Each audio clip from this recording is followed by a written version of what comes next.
Welcome to happy with Abhijit. বন্ধুরা, আপনারা কি কখনো ভেবে দেখেছেন যে আপনাদের বাড়ির জন্য সবচেয়ে বড় হুমকি কোনটি? সম্ভবত না। কিন্তু বন্ধুরা, যে বিষয়টিকে আপনারা উপেক্ষা করেছেন বা নিজেদের খুব কাছের বলে মনে করেছেন, সেটিই আপনাদের বাড়ির জন্য সবচেয়ে বড় হুমকি হয়ে উঠতে পারে। ভেবে দেখুন, চোর ডাকাতরা তো আর প্রতিদিন আপনার বাড়িতে আসে না, তারা জীবনে একবারই আসে। কিন্তু একটি লুকানো হুমকি প্রতিদিন আপনার বাড়িতে আসে। এমন একজন ব্যক্তি যে ধীরে ধীরে আপনার পুরো বাড়ির তথ্য হাতিয়ে নিয়েছে। তারা সবকিছু জানে, আপনি কখন ঘুমান, কখন খান, কখন কাজে যান, বাড়িতে কখন ঝগড়া হয়, কি নিয়ে হয়, বাড়িতে সবচেয়ে বেশি রাগ কে করে, আর কখন বাড়িতে কেউ একা থাকে। অর্থাৎ তাদের কাছে আপনার পুরো ইতিহাস আছে। হ্যাঁ বন্ধুরা, আমি সেই সব প্রতিবেশীদের কথা বলছি যারা প্রায়ই আপনার বাড়িতে আসে। তারা মিষ্টি মিষ্টি কথা বলে এবং দারুণ ধূর্ততার সাথে ধীরে ধীরে আপনার পরিবারের সদস্যের মতো হয়ে ওঠে। তারপর এই একই লোকেরা আপনার বাড়ির ব্যক্তিগত বিষয়গুলো বাইরে ছড়িয়ে দেওয়ার জন্য কাজ করে এবং ধীরে ধীরে পুরো পাড়া আপনার জীবন সম্পর্কে জানতে শুরু করে। বন্ধুরা, এটাই সবচেয়ে বিপজ্জনক বিষয়। মাঝে মাঝে খারাপ লোকেরাও আপনার ক্ষতি করার জন্য এদের সাহায্য নেয়, কারণ এরা আপনার পুরো পরিবারের সব কিছু জানে। আপনারা বিশ্বাস করবেন না বন্ধুরা, আজ পর্যন্ত এই ধরনের লোকেদের কারণে অনেক সংসার ধ্বংস হয়েছে। শুধু তাই নয়, এই লোকেরা আরও অনেক উপায়ে আপনার ক্ষতি করতে পারে। আচার্য চাণক্য বলতেন যে ব্যক্তি তার বাড়িকে সবার জন্য গোপন রাখে না, একদিন সেই একই লোকেরা ভেতর থেকে তার বাড়ি ধ্বংস করে দেয়। এই ভিডিওতে আমরা বিস্তারিতভাবে ব্যাখ্যা করব কেন প্রতিবেশীদের প্রয়োজনের চেয়ে বেশি আপনার বাড়িতে আসতে দেওয়া উচিত নয়, তাদের থেকে কিভাবে সতর্ক থাকবেন এবং তাদের আসল উদ্দেশ্য কিভাবে চিনবেন। আমরা ছোট ছোট বাস্তব জীবনের উদাহরণের মাধ্যমে এই সমস্ত বিষয় বুঝব। তাই ভিডিওটি শেষ পর্যন্ত দেখুন, কারণ শেষে আপনি তাদের সবচেয়ে বিপজ্জনক কৌশলটি বুঝতে পারবেন। তো বন্ধুরা, চলুন এখন শুরু করা যাক। ১ নম্বর কারণ হলো বাড়ির ব্যক্তিগত বিষয় জেনে তা বাইরে ছড়িয়ে দেওয়া। বন্ধুরা, যখন কোনো প্রতিবেশী আপনার বাড়িতে আসে, সে কি শুধু সময় কাটানোর জন্য আসে? না, এমন অনেকেই আছেন যারা আপনার পুরো বাড়িটা রেকি করতে আসেন। কে কি করছে, স্বামী স্ত্রীর মধ্যে কি নিয়ে ঝগড়া হচ্ছে, বাড়িতে কার সাথে কার বনিবনা হচ্ছে না, এই সব বিষয়ে তারা খুব আগ্রহ দেখান। আর বন্ধুরা, সমস্যাটা এখানেই শেষ হয় না। আসল সমস্যা শুরু হয় তখন যখন সেই একই প্রতিবেশী আপনার বাড়িতে নিয়মিত আসা যাওয়া শুরু করে। কারণ প্রথম দিন সে অতিথি হিসেবে আসে, দ্বিতীয় দিন থেকে সে ধীরে ধীরে ভেতরে আসতে শুরু করে এবং তৃতীয় দিন থেকে সে শোবার ঘর পর্যন্ত পৌঁছে যায়। বন্ধুরা, বাড়ি একটি পবিত্র এবং শান্তিপূর্ণ জায়গা, যেখানে স্বামী, স্ত্রী এবং পুরো পরিবার আরামে বসবাস করে। কি হবে যদি স্বামী স্ত্রী কোনো গুরুত্বপূর্ণ বিষয় নিয়ে আলোচনা করছেন, কিন্তু ঠিক সেই মুহূর্তে একজন প্রতিবেশী এসে বসে পড়েন? আপনাকে আলোচনার বিষয় পরিবর্তন করতে হবে। আপনি অন্য কিছু নিয়ে কথা বলা শুরু করবেন। আপনি সঠিক সময়ে সেই গুরুত্বপূর্ণ বিষয়গুলো আলোচনা করতে পারবেন না। কিন্তু যদি এটা চলতে থাকে, ধীরে ধীরে সেই প্রতিবেশী আপনার প্রতিটি কাজ লক্ষ্য করতে শুরু করে। আপনি কখন ঘুমান, আপনি কখন খান, আপনি কখন বাইরে যান, বাড়ির কে কার উপর রাগ করে আছে, শাশুড়ি ও বৌমার সম্পর্কটা কেমন, ছেলেমেয়েরা কখন আর কোথায় যায়, তারা কি করে, সিঙ্গিনো ধীরে ধীরে এই ছোট ছোট বিষয়গুলো লক্ষ্য করতে শুরু করে। ধীরে ধীরে সে সব কিছু বুঝতে শুরু করে। আর বন্ধুরা, এখানেই আপনাদের ব্যক্তিগত জীবন আর ব্যক্তিগত থাকে না।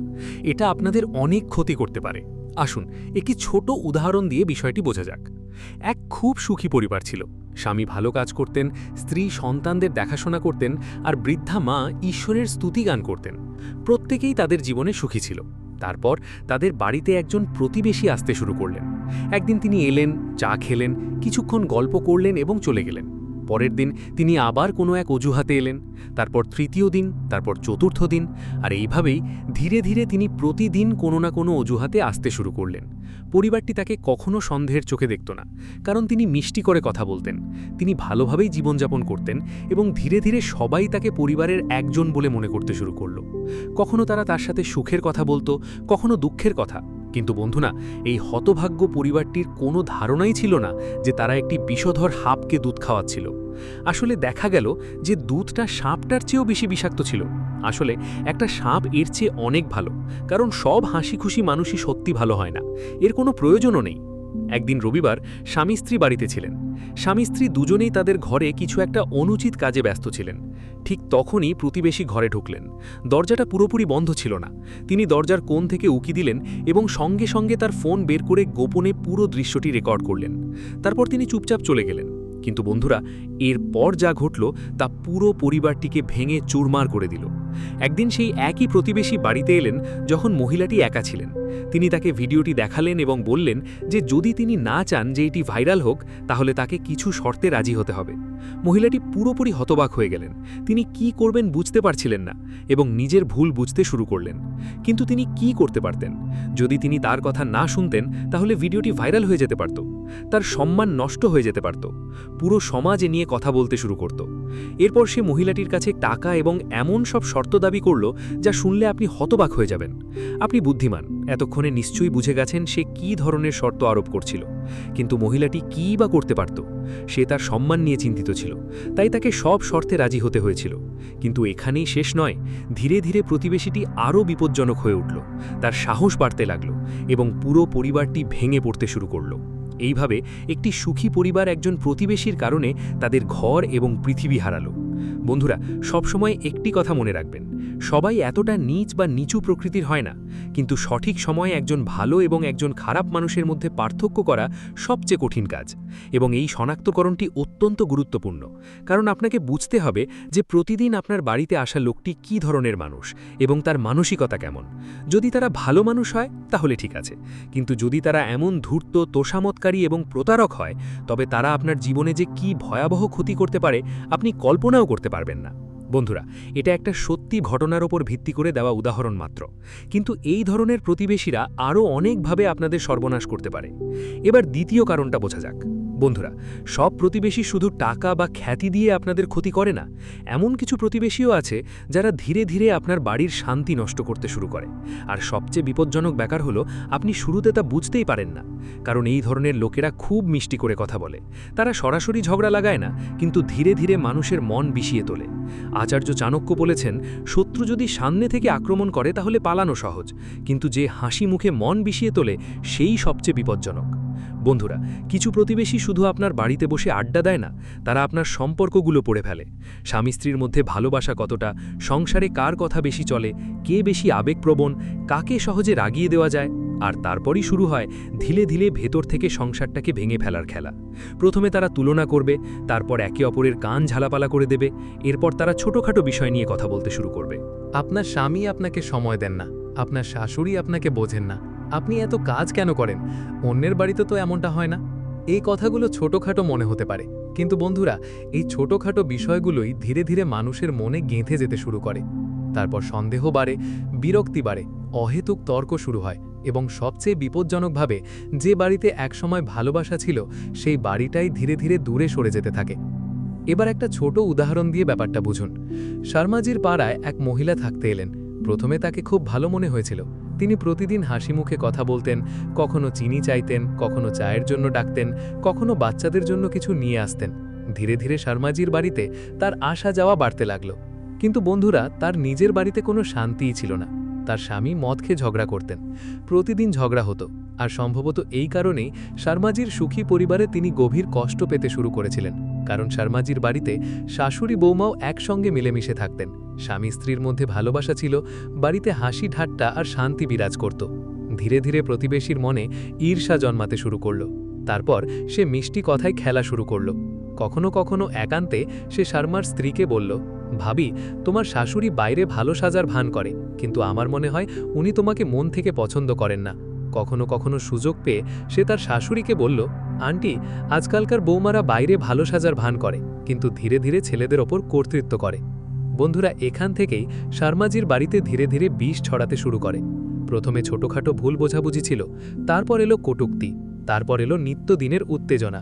যে বাড়িটা একসময় শান্তিপূর্ণ ছিল তা নিত্যদিনের ঝগড়ায় পরিণত হলো। আর সবচেয়ে দুঃখের বিষয় ছিল যে শর্মার পরিবার কিছুই বুঝতে পারছিল না। অতিরিক্ত বিশ্বাস, অতিরিক্ত ঘনিষ্ঠতা এবং অতিরিক্ত খোলামেলা ভাব প্রায়শই এমন সব সমস্যার জন্ম দেয় যা পরে কেবল অনুশোচনার কারণ হয়।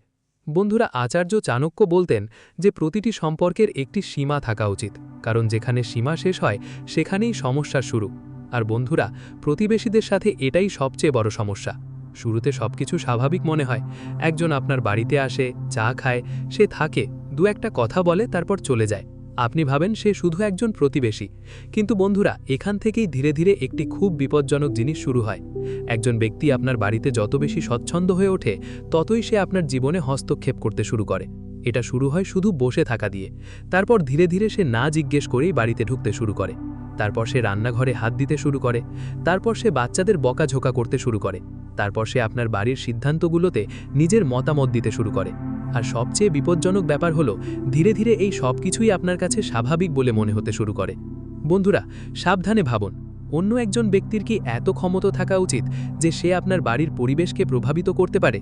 কিন্তু মানুষ এই ভুলটা করে কারণ তারা মনে করে সে তাদেরই একজন। মনে রাখবেন বন্ধুরা, প্রত্যেককে অতিরিক্ত সুযোগ দেওয়া মানে হলো ধীরে ধীরে আপনার জীবনের নিয়ন্ত্রণ তার হাতে তুলে দেওয়া। প্রথমে সে শুধু পরামর্শ দেবে, তারপর আপনার সিদ্ধান্তে হস্তক্ষেপ করবে। এরপর সে আপনাকে বলবে, এভাবে সন্তান মানুষ করবেন না, এত খরচ করবেন না, আপনার স্ত্রীর এটা করা উচিত, আপনার স্বামী ঠিক করছেন না, এবং ধীরে ধীরে আপনার নিজের ঘর আপনার নিয়ন্ত্রণে চলে আসবে। আচার্য চাণক্য বলতেন যে ব্যক্তি প্রত্যেককে তার জীবনে প্রবেশ করতে দেয়, ধীরে ধীরে সেই লোকেরাই তার শান্তি কেড়ে নেয়। বন্ধুরা, প্রতিটি সম্পর্কের একটি সীমা থাকা উচিত। যদি কোনো সীমা না থাকে, তাহলে গোপনীয়তা শেষ হয়ে যাবে, সম্মান কমে যাবে এবং মানসিক শান্তি ধীরে ধীরে নষ্ট হতে শুরু করবে। কিন্তু মানুষ এটা তখনই বোঝে যখন অনেক দেরি হয়ে যায়, কারণ শুরুতে প্রতিবেশী কেবল আপনজন হওয়ার অনুভূতি দেয়, কিন্তু ধীরে ধীরে সেই আপনজন হওয়ার অনুভূতিই আপনার সবচেয়ে বড় দুর্বলতা হয়ে উঠতে পারে। আর বন্ধুরা, এখান থেকেই আরেকটি খুব বিপজ্জনক জিনিস শুরু হয়। যত বেশি মানুষ আপনার জীবন দেখবে, তত বেশি তুলনা শুরু হবে। প্রতিবেশীরা লক্ষ্য করতে শুরু করবে আপনার বাড়িতে কোন টিভি আছে, কার নতুন মোবাইল ফোন আছে, কার ছেলেমেয়েরা ভালো স্কুলে পড়ে, কে কত টাকা খরচ করে, বাড়িতে কতটা সুখ আছে। আর বন্ধুরা, এখান থেকেই ধীরে ধীরে ঈর্ষার জন্ম হয়। প্রথমে তারা শুধু দেখবে, তারপর তুলনা করবে, এরপর ভেতরে ঈর্ষা জন্মাবে। কারণ সবাই অন্যের সুখ সহ্য করতে পারে না। এই কারণেই প্রাচীনকালে মানুষ তাদের উন্নতি, উপার্জন বা সুখ সবার সামনে জাহির করত না। কারণ যত বেশি মানুষ আপনার জীবন দেখবে, তত বেশি ঈর্ষা এবং নেতিবাচকতা আপনার দিকে ধাবিত হবে। বন্ধুরা, কিছু লোক বাহ্যিকভাবে আপনার প্রশংসা করে বলবে, বাহ, আপনি একটা দারুণ টিভি কিনেছেন, আপনার ছেলে খুব ভালো উন্নতি করছে, আপনার পরিবার খুব সুখী। কিন্তু মনের গভীরে তারা আপনার সুখে ঈর্ষান্বিত। আর যখন কোনো ব্যক্তির মধ্যে ঈর্ষা জন্মায়, তখন তারা ধীরে ধীরে আপনার শান্তি নষ্ট করতে শুরু করে। কখনো তারা কথাবার্তায় আপনাকে বিদ্রূপ করবে, কখনো অন্যদের সামনে আপনার তুলনা করবে, কখনো আপনার দোষ খুঁজে বের করবে এবং কখনো আপনার ব্যক্তিগত বিবরণ ফাঁস করে দেবে। বন্ধুরা, আপনার সুখ দেখে পৃথিবীর সবার সুখী হওয়া অসম্ভব। এই কারণেই চাণক্য বলেছেন, আপনার ধন সম্পদ, সুখ এবং সংসারের বিষয়গুলো সবার সামনে জাহির করা উচিত নয়। কিছু মানুষ আপনার বাড়িতে চা খেতে আসে না, তারা আসে আপনার জীবন নিয়ে ঘাটাঘাটি করতে। তারা বুঝতে চায় আপনার দুর্বলতা, আপনার সবলতা এবং কোথায় আপনি আঘাত পেতে পারেন। আর সবচেয়ে বিপজ্জনক ব্যাপার হলো, এই সব কিছু ধীরে ধীরে ঘটে। এই কারণেই বন্ধুরা, অতিরিক্ত ঘনিষ্ঠতা, অতিরিক্ত খোলামেলা ভাব এবং অতিরিক্ত বিশ্বাস প্রায়শই একজন মানুষের শান্তি কেড়ে নেয়।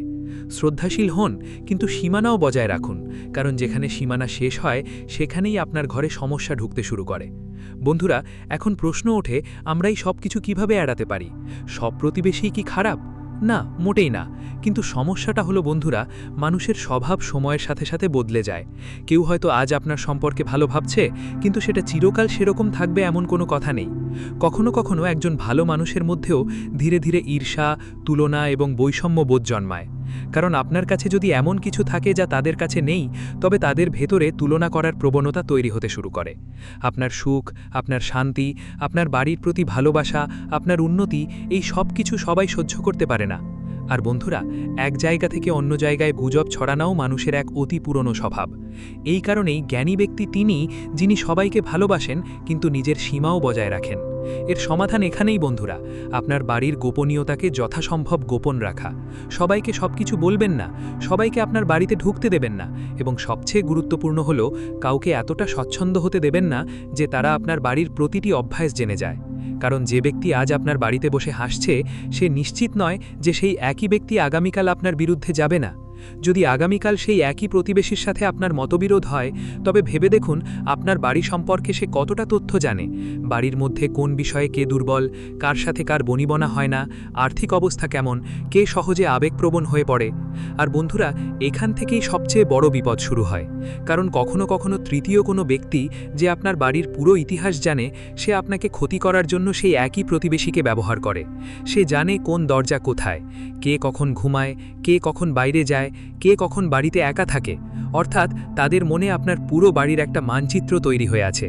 বিশ্বাস করুন বন্ধুরা, আজকাল যত বড় বড় ঘটনা ঘটে তার প্রায় সবগুলোতেই আপনার পরিচিত কেউ না কেউ জড়িত থাকে।